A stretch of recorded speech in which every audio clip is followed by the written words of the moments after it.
Now this fish here is called a Foxface. They do beautifully in a pair. Wonderful algae eater. Relatively easy to keep.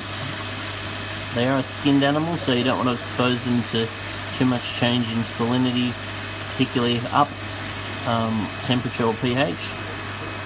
But I've got a pretty good story about one of these. I was doing some advisory work at an aquarium at Sony Sales and Services at North Ryde, and there was a big one of these in the tank. It was a huge big tank as big as the wall, and I was standing there minding my own business, and all of a sudden this fish just flung itself out of the aquarium and stabbed me in the shoulder.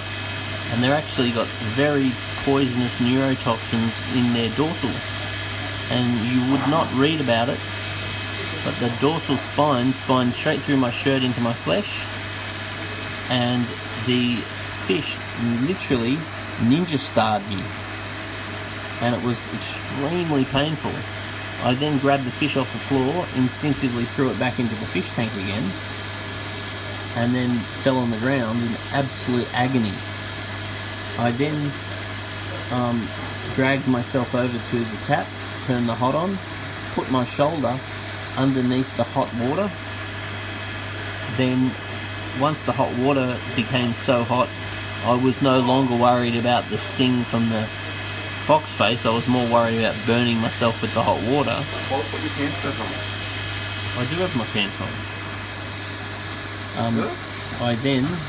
Why do you make videos in the nude? What? Why do you make videos in the nude? Why wouldn't I make a video on the nude? Oh. Anyway, I'll go back to telling my story. Anyway, your staff keeps saying put your pants on. Just because staff want me to put my pants on, it doesn't mean I have to put my pants on. Anyway, where did I get up to with my story?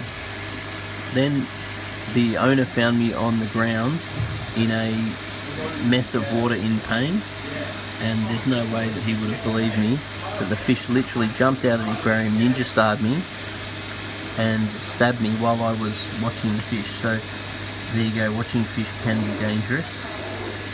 And then later on, as he closed that tank down because he had to move the business, I ended up with Ninja. And I had Ninja for many years. Ninja, the Foxface. Pants on.